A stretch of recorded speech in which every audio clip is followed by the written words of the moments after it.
Tema kita malam ini afirmasi, imajinasi, visualisasi dalam Islam. Ketika saya mau memberikan motivasi kepada seseorang, maka saya katakan, Anda sukses. Saya melihat Anda sebagai seorang yang berhasil. Maka itu yang disebut dengan afirmasi. Kata-kata positif. Pembahasan pertama ya, apa itu afirmasi? Kata-kata positif, penegasan kepada diri, sehingga ditangkap oleh otak, dan otak akan mengirimkan pesan itu kepada mata, kepada telinga, kepada tangan, kepada kaki, sehingga dia akan berbuat, melakukan sesuatu. Itulah afirmasi. Jadi, kenapa kita melakukan sesuatu? Yang melakukan sesuatu ini badan. Karena ada perintah dari otak. Kenapa otak menerima perintah? Ya karena afirmasi itu. Kamu sukses. Kalau sukses berarti bangun pagi. Maka kata otak, bangun pagi. Nah ini afirmasi. Nah, adakah afirmasi itu dalam Islam? Surat Al-Anbiya 87. Pembahasan kedua. Surat Al-Anbiya 87. Ketika sedang berada di dalam perut ikan, di tengah malam, di dalam samudra. Saat itu, kita akan berada pada putus asa yang paling tinggi. Kalau putus asanya di sini, di dunia ini masih terang. 3 keputusasaan. Di dalam perut ikan, di dalam laut, di dalam malam.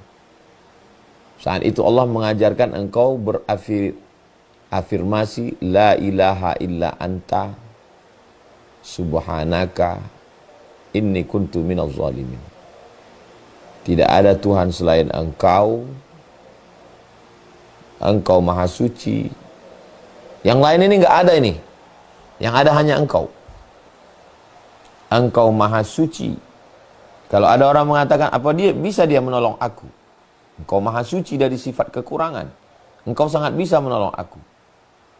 Inni kuntu minaz zalimin. Akulah yang salah. Jatuhkan diri, sucikan dia. Maka bangkit semangat.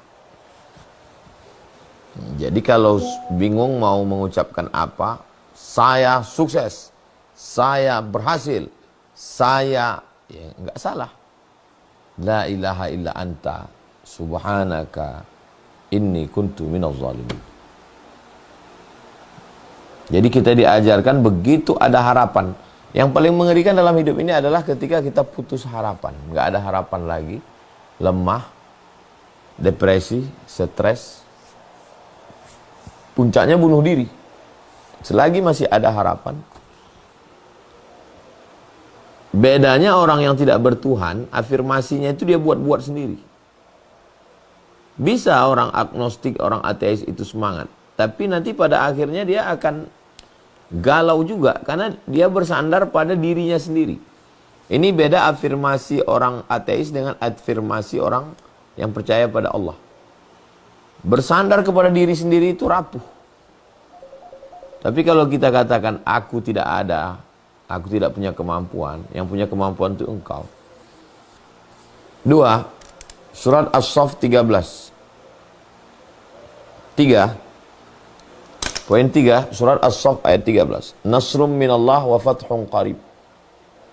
Dalam keadaan kalah, sulit, lemah, maka Allah mengajarkan kita mengafirmasi kata-kata positif, pancing otak.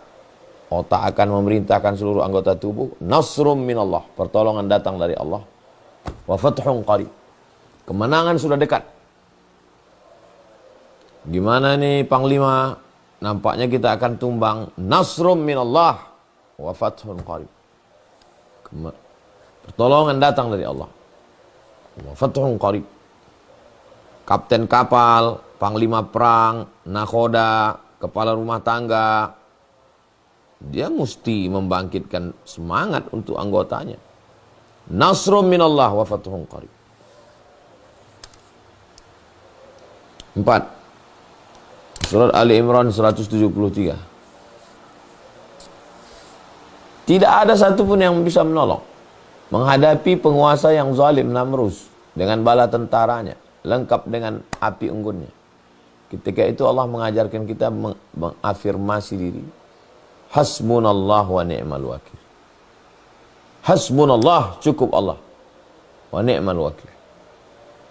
Maka menghadapi orang yang down, orang yang putus asa, orang yang kehilangan semangat, nasrum minallah wa fathun qarib. Hasbunallah wa ni'mal wakil. Masuk ke telinganya, ditangkap oleh otaknya. Otak memerintahkan ke seluruh anggota tubuhnya, bangkit semangat. Jadi Islam itu rasional, mau diteliti secara psikologis, mau diteliti secara ilmu apapun, ilmu motivasi. Hasbunallah wa ni'mal wakil. 5. At-Taubah 40.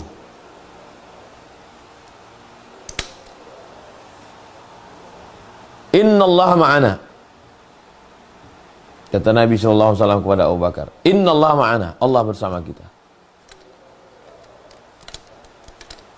Innallaha ma'ana, Allah bersama kita. Jadi ketika orang satu kota mau membunuh kita, kota Makkah Al-Mukarramah, Abu Jahal, Abu Lahabnya, ketika itu kawan kita down, maka saat itu Allah mengajarkan kita mengafirmasi diri kita, saudara kita, Innallaha ma'ana, Allah bersama kita. 6. Surat Asy-Syu'ara ayat 62. Ketika teman kita malah menjatuhkan kita, kita akan tertangkap, kita akan tenggelam, kita akan mati, kita akan dipersekusi, kita akan diadili, kita akan dianiaya, kita dibuli. Kalla, inna ma'iya rabbi sayahdin. Tidak. Nabi Musa kepada rakyatnya yang ketakutan. Kalla, tidak. Inna ma'iya rabbi sayahdin. Jadi ini beda afirmasi antara orang yang bertuhan dengan orang yang tidak bertuhan. Orang yang tidak bertuhan itu sekedar motivasi saja. Kumpulkan orang dalam kamar, hotel, convention hall, bangkit, semangat, semangat. Habis itu keluar ya loyo lagi. Selesai ngomong, tapi kalau dia... Makanya ucapan-ucapan ini kalau dalam Islam, itu bangkitnya itu bukan hanya di sini. Bangkitnya itu dari ibadah. Ini poin yang tidak kalah penting. Poin yang ke-7. Bahwa semua ucapan-ucapan itu menjadi berenergi, menjadi bergetar dan menggetarkan. Kalau dia bangkit, cobalah sering kita ngomong kata-kata yang biasa. Siapapun bisa mengucapkannya. Tapi diucapkan oleh kiai, diucapkan oleh habib, bergizi.